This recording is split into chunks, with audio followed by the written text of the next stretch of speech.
మరియు vice president side చేతులు పెట్టదు బ్రదర్. విద్యార్థి సంజీవులు గారు,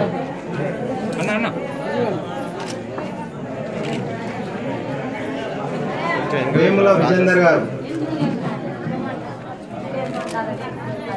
అంకుల అశోక్ గారు,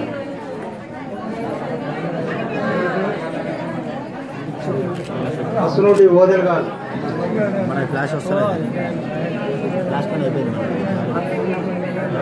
అనుకుల సంజీవ రెడ్డి గారు, తిరుపతి రెడ్డి గారు, మండ రవీందర్ గారు,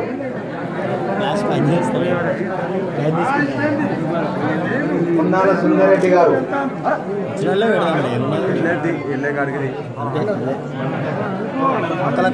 పొన్నాల సుందరెడ్డి గారు, ఆకుల రాములు గారు,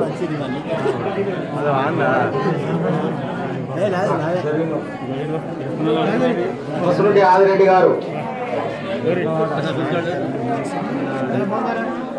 కోట మొగిలి గారు,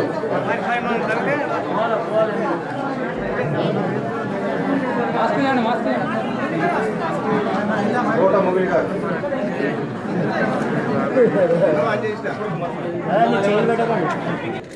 అన్నలకు, యువకులకు, వివిధ గ్రామాల నుంచి వచ్చినటువంటి నాయకులందరికీ నమస్కారం.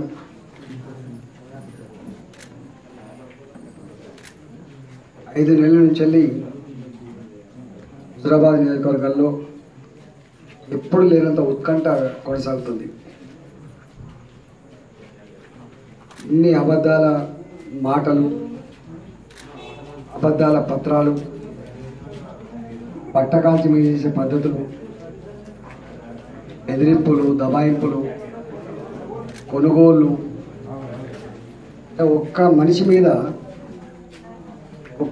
మీద పగబట్టి ముఖ్యమంత్రి గారేమో ప్రగతి భవన్లో కూర్చొని వేల కోట్ల రూపాయల జీవోలు ఇస్తే ఇక్కడ వాళ్ళ అల్లుడు హరీష్ రావు పదుల సంఖ్యలో ఎమ్మెల్యేలు, పదుల సంఖ్యలో ఎమ్మెల్సీలు, ఇక్కడ మంత్రులు, 60 మంది మంత్రులు నిత్యం పల్లెలో తిరుగుతున్నారు. నాకు తెలిసి మీ దగ్గర కూడా ఒక ఎమ్మెల్సీ, ఏ గుర్తుకు ఒక ఎమ్మెల్సీ, ఒక ఎమ్మెల్యే, చొప్పదండి ఎమ్మెల్యే, ఇంకెవరో సుడా చైర్మన్ లాంటి వాళ్ళు వస్తున్నారు.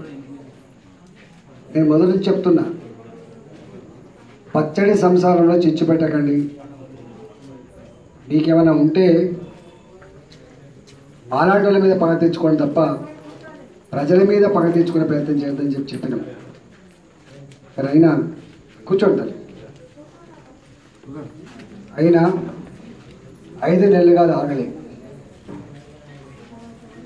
అసలు మనం చేసిన తప్పేంది? ఏమడిగినా మనం ఆయన పదవి అడగలే. మనం అడిగిందల్లా మేము మంత్రిలో ఉన్నాం, మీ దగ్గర మీతో 18 ఏళ్ళు అడుగులో అడుగు వేసి నడిచినాం మేము. కానీ గ్రామాలలో వాళ్ళు అడిగే సమస్యలు పరిష్కరించేటువంటి అధికారం మాకు లేకపోయాయి. అటుంటే ఎట్లా నడుస్తుంది అని చెప్పి అడిగినాం. పెన్షన్ 3.5 ఏళ్ళు అవుతుంది, మీకు తెలుసో తెలియదో, గ్రామాలలో పెన్షన్ రాలే. రెండవసారి గవర్నమెంట్ వచ్చిన తర్వాత కొత్త పెన్షన్ రాలే. భర్తలు చనిపోయినటువంటి మహిళలు, భర్తలు వదిలిపెట్టిన ఒంటరి మహిళలు, ముసలి తనంలో పడ్డటువంటి 60 సంవత్సరాలు నిండిన వాళ్ళకు పెన్షన్, ఎక్కడన్నా కాలం మంచిగా లేక యాక్సిడెంట్ అయ్యి నడువులు లేవక